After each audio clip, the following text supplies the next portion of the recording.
What happens when a rap empire built on loyalty starts to crack from the inside?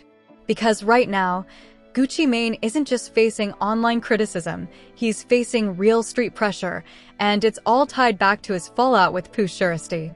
Over the last few days, whispers from Memphis have turned into loud warnings. People close to Pooh Shiesty are speaking differently now. The tone has changed. And what was once seen as a quiet disagreement inside 1017 Records is starting to look like a full-blown loyalty war. Gucci Mane built his legacy on putting artists on, standing firm, and moving with discipline. But when trust breaks down in the streets, respect becomes a question mark. Fans are asking the same thing everywhere. Did Gucci turn his back on one of his own, or is there a deeper story being hidden? What makes this situation dangerous isn't just the words being exchanged online. It's the silence, the sudden shifts, the messages being sent without ever being posted. Because in street culture, the loudest moves are often the quiet ones. Insiders say lines are being drawn behind the scenes. Camps are choosing sides. And the energy around Gucci Mane feels different, tense, cautious, calculated. This isn't about clout. This is about who stands where when loyalty gets tested. In this video, we're breaking down what really sparked the fallout, why Pooh Shiesty's name keeps coming up in every conversation, and how street politics could turn this situation from music drama into something much more serious. Stay locked in because once loyalty is questioned, nothing stays the same. Once loyalty gets questioned, the streets don't wait for explanations. And that's exactly where this situation between Gucci Mane and Pooh Shiesty begins to take a darker turn. At first, everything looked normal on the surface. Gucci Mane stayed quiet. No interviews. No long Instagram captions. No emotional responses. To casual fans, it felt like just another artist disagreement, something that would blow over with time. But behind the scenes, the energy was shifting fast. Pooh Shiesty wasn't just another artist under 1017 Records. He was seen as one of the last real street-backed stars Gucci had introduced to the mainstream. Memphis respected him. The streets respected him. And for a long time, people believed Gucci saw himself in Shiesty, hungry, raw, and unapologetic. That's why the fallout hit so hard. Sources close to the situation say tension started building long before fans noticed anything publicly. Conversations slowed down. Communication became indirect. Moves were being made without explanation. And in street culture, distance is never accidental. People around Pooh Shiesty began asking questions. Why wasn't Gucci speaking up? Why were decisions being made without checking in? Why did it feel like doors that were once wide open were suddenly half closed? No one said it out loud at first, but everyone felt it. Then came the whispers. Memphis talk travels fast, especially when it involves loyalty. People started suggesting that Pooh Shiesty had been left exposed legally, financially, and publicly, while others were protected. Whether true or not, perception matters more than facts in the streets. And once that perception sticks, it's hard to erase. Gucci Mane's silence only made things worse. From Gucci's side, insiders suggest a different story. They claim he was moving strategically, not emotionally. That he was protecting the brand, protecting the label, and protecting himself. In his mind, this wasn't personal, it was business. But here's the problem. The streets don't separate business from loyalty. To many people watching from the outside, Gucci's moves felt cold, calculated, almost distant. And for an artist like Pooh Shiesty, whose reputation was built on standing firm and standing with his people, that distance felt like betrayal. That's when the energy changed. Instead of public statements, messages started circulating quietly. People close to Pooh Shiesty weren't dissing Gucci directly, but they weren't defending him either. Certain names stopped being mentioned. Certain praises stopped being given. And certain connections were suddenly inactive. Fans noticed it immediately. Comment sections filled up with questions. Why isn't Gucci backing Shiesty? Did 1017 switch up? Who is really loyal in this situation? And then came the warnings. Not threats, warnings. Subtle ones. Carefully worded. The kind that only makes sense if you understand street language. Phrases about remembering who stood where and energy being returned. Nothing explicit. Nothing that could be screenshotted and used later. Just enough to let people know that this situation wasn't over. That's when Gucci Mane reportedly began feeling the pressure. Not from fans, from the environment. When street narratives start forming, they move faster than truth. People don't wait for explanations.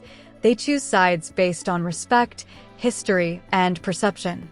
And suddenly, Gucci wasn't just dealing with one artist's fallout. He was dealing with how the streets might interpret his legacy. This is important because Gucci Mane's entire career is built on street credibility evolving into industry power. Lose one and the other starts shaking. Insiders say Gucci started reassessing everything. Who he spoke to, what he posted, where he appeared. Every move became calculated. Because in moments like this, one wrong signal can escalate things fast. Meanwhile, Pooh Shiesty's name kept coming up, even without him saying a word. That silence spoke volumes. People close to Shiesty weren't trying to cool things down. They weren't trying to clarify. They let the rumors breathe. And in the streets, letting rumors breathe is often a message by itself. The situation reached another level when fans began connecting dots between old interviews, lyrics, and past moves. Lines that once sounded like motivation now felt like warnings. Old loyalty talk suddenly carried weight. Was this fallout always destined to happen? Or did something specific break the trust behind closed doors? That's the question everyone is asking. Some believe legal pressure changed everything. Others believe money did. And some think it was about protection, who got it and who didn't. Whatever the truth is, one thing is clear. This isn't just music drama anymore. Because when camps go quiet at the same time, when respect stops being shown publicly, and when street conversations get tense, that's when situations become unpredictable. Gucci Mane knows this better than anyone. He's survived eras where mistakes cost lives, not likes. That's why his silence now isn't weakness, it's awareness. He understands what's at stake. Not just his brand, but his standing. Still, silence doesn't stop pressure. It only delays confrontation. And as days passed, the message became clearer. People want answers. The streets want clarity. And loyalty, once questioned, demands proof, not explanations. Because what happens next isn't about the past anymore. It's about what moves get made next, who speaks first, and whether this stays a Cold War or turns into something much harder to control. Because when loyalty lines are drawn, someone always crosses them. When loyalty lines are drawn, nobody announces it. You feel it first. And by the time everyone feels it, the situation is already moving. After days of silence, the atmosphere around Gucci Mane changed in a way fans couldn't ignore anymore. This wasn't just about what he said, it was about what he didn't say. No public defense. No subtle cosigns. No energy aimed at calming the narrative. And in street culture, silence isn't neutral. It's interpreted. People close to the Memphis scene started speaking in codes. Nothing direct. Nothing obvious. Just enough to let it be known that certain feelings weren't resolved. The message was simple. This wasn't a misunderstanding anymore. Gucci Mane's inner circle reportedly became more cautious. Appearances were limited. Movements were tighter. Conversations stayed behind closed doors. Because when street pressure starts building, you don't move loud, you move smart. What made things worse was the timing. Pooh Shiesty's name continued circulating, not because he was saying anything, but because others were saying things around him. Associates, old connections, and people with ties to Memphis culture started reminding the public of one thing. Loyalty isn't about contracts, it's about how you move when things get uncomfortable. That's when fans started revisiting history. Old clips resurfaced of Gucci Mane talking about brotherhood, responsibility, and standing by artists when they're at their lowest. Lyrics from past songs suddenly felt like promises instead of punchlines. And the more people looked back, the louder the questions became. Was Gucci Mane protecting the label or protecting himself? From the industry side, the answer seemed obvious. Business is business. Legal pressure changes everything. One wrong move can risk an entire empire. But the streets don't care about corporate logic. They care about who stood where when it mattered. And right now, that balance feels broken. Insiders say Gucci was aware of the narrative spreading, but chose not to feed it. To him, responding publicly could escalate things faster than silence ever could. He'd seen this movie before. Once words start flying, control disappears. But the problem was, control was already slipping. Memphis conversations were growing colder. Not violent, but distant. That's the dangerous part. Because distance creates room for interpretation, and interpretation creates sides. And sides create situations. People began asking a different question. If this wasn't personal, why did it feel personal? At the same time, subtle shifts started happening online. Certain collaborations stopped being promoted. Certain shout-outs disappeared. Certain names weren't mentioned where they once were. It wasn't dramatic, it was intentional. That's when fans realized this wasn't a moment. It was a turning point. Gucci Mane's reputation has always been complicated. He's respected for surviving chaos, reinventing himself, and building something lasting. But that respect was built on the idea that he never forgot where he came from. That he understood the streets because he lived them. Now, some felt that connection weakening. From Pooh Shiesty's side, the silence remained heavy. No direct statements. No interviews. No attempts to clear the air. And in street culture, refusing to explain yourself is often seen as confidence or warning. People close to him weren't trying to smooth anything over. They let the tension exist. Because sometimes, letting pressure build is more powerful than releasing it. That's when the narrative officially shifted from industry fallout to street tension. Not because anything happened, but because people believed something could. And belief is powerful. Gucci Mane reportedly began feeling boxed in. Not trapped, but watched. Every move is analyzed. Every post dissected. Every silence questioned. The same streets that once celebrated him were now waiting to see what he'd do next. Would he address it? Would he make a move behind the scenes? Or would he let time bury the issue? The risk with time is that it doesn't heal everything. Sometimes it hardens positions. At this stage, both sides were moving carefully. Nobody wanted to be the one who escalated things. But nobody wanted to look weak either. And in situations like this, restraint can feel like pressure. The streets don't demand noise, they demand clarity. And clarity was missing. Fans noticed how Gucci's tone changed. Less street talk. More controlled messaging. More distance from the narrative. It wasn't fear, it was calculation. He knew one wrong signal could turn speculation into something real. But while Gucci focused on avoiding escalation, others focused on remembering. Remembering who put who on. Remembering who stood tall and who stepped back. Remembering who benefited when things were good. Those memories began shaping opinions. And opinions shape alliances. At this point, there was no official beef, but there was no peace either. Just unresolved tension hanging in the air. The kind that doesn't explode immediately, but changes relationships permanently. This is where situations become unpredictable. Because when nothing is said, people fill the silence with their own conclusions. And those conclusions don't always match reality, but they influence behavior anyway. Gucci Mane understood this. That's why every move became deliberate. Appearances were measured. Statements were avoided. And loyalty became something he'd have to show, not explain. But the longer this dragged on, the clearer it became. This wasn't going away quietly. The fallout had already changed how people saw both sides. Not as enemies, but as separate camps. And once camps form, going back to neutral becomes almost impossible. The tension hasn't exploded, but it has settled. And that might be even more dangerous. Because settled tension doesn't scream. It waits. The real question now isn't what happened. It's what happens next. Because in the streets, unresolved loyalty questions don't fade. They resurface louder, sharper, and harder to control. And when they do, someone is forced to make a move. By the time the tension settled, everyone understood one thing. This situation was no longer about who said what. It was about what this moment meant. In the streets, unresolved pressure doesn't just disappear. It reshapes how people move, who they trust, and what they remember.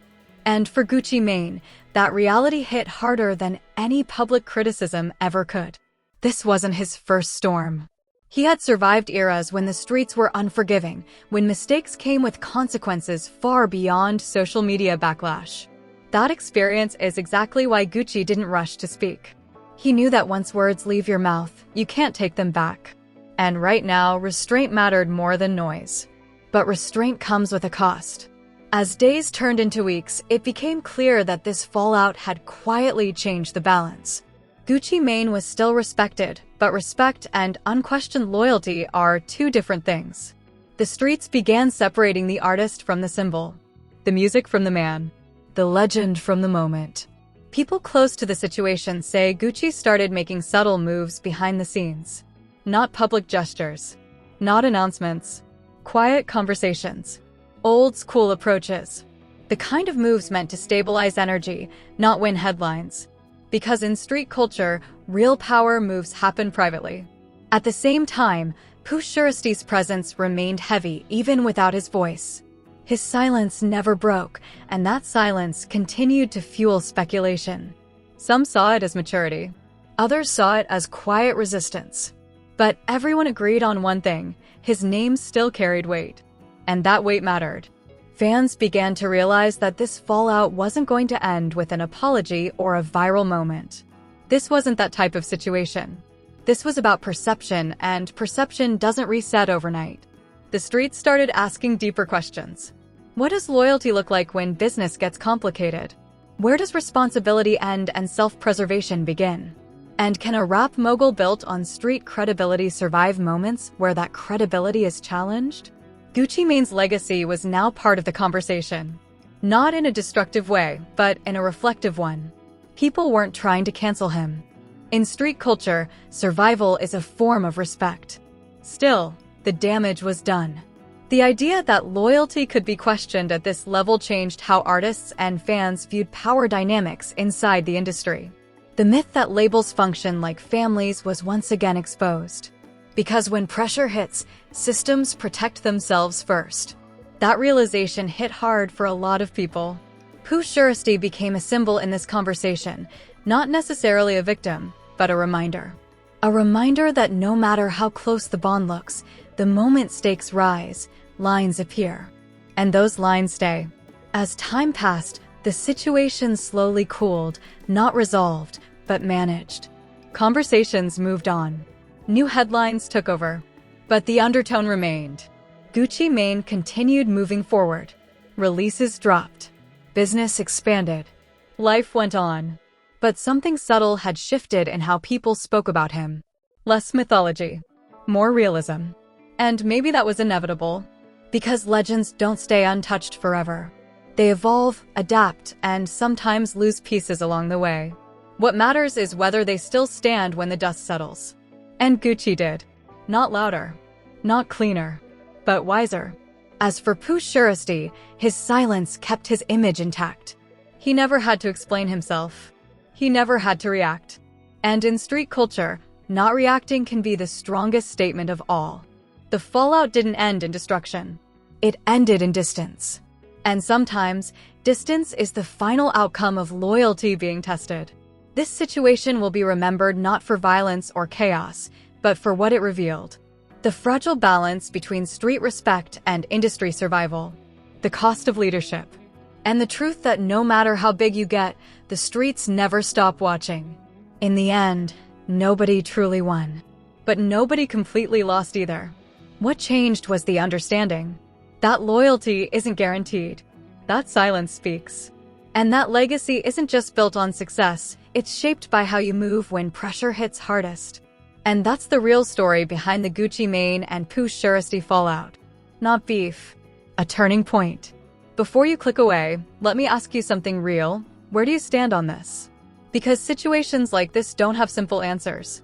Loyalty, business, and the streets don't always move in the same direction. Some people believe Gucci Mane did what he had to do to protect everything he built. Others feel Pooh Shiesty was left standing alone when loyalty mattered most. And that difference of opinion is exactly why this story hits so hard. Now I want to hear your voice. Drop a comment below and tell me, did Gucci Mane handle this the right way, or did he cross a line when loyalty was tested? And if you were in that position, what would you have done differently? If you're rocking with real, unfiltered hip-hop stories, the kind that go deeper than headlines and actually break down what's happening behind the scenes, make sure you hit that like button. It helps this video reach more people who care about the culture, not just the drama. And if you're new here, subscribe to the channel and turn on notifications. We cover street politics, industry fallout, and the stories they don't explain anywhere else, consistently and honestly. This isn't about choosing sides. It's about understanding the game.